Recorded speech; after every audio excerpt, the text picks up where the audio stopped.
গত জুলাই আগস্টে ছাত্র জনতার আন্দোলনের মুখে ক্ষমতা ছাড়তে বাধ্য হয়েছে আওয়ামী লীগ সরকার।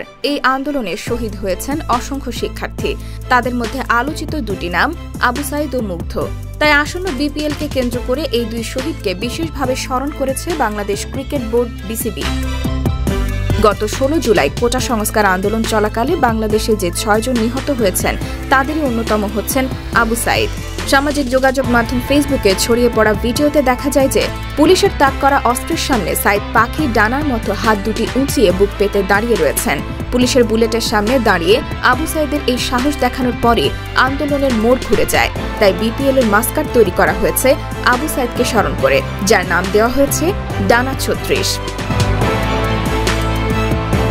রোববার রাজধানীর একটি 5 তারকা হোটেলে বিপিএল এর এবারের আসরকে কেন্দ্র করে যুব ও ক্রীড়া মন্ত্রণালয়ের উদ্যোগে নতুন বাংলাদেশ গড়ার লক্ষ্যে তারুণ্যের উৎসব 2025 নামে একটি অনুষ্ঠানের আয়োজন করা হয়।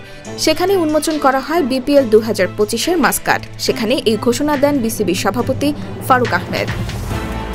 অন্যদিকে পুলিশের গুলিতে মীর মুগ্ধও নিহত হয়। আর মুগ্ধর এই আত্মত্যাগকে স্মরণ করে রাখতে চায় বিসিবিও। তাই বিপিএল এর দর্শকদের জন্য ফ্রি পানির ব্যবস্থা করতে যাচ্ছে বিসিবি। এর আগে দর্শকদের বাড়তি টাকা দিয়ে পানি কিনতে হতো। উল্লেখ্য, বিপিএল এর 11তম আসরে 3টি নতুন সহ 7টি দল অংশগ্রহণ করবে। প্রায় 1.5 মাস ব্যাপী এই টুর্নামেন্ট শেষ হবে আগামী বছরের 7 ফেব্রুয়ারি।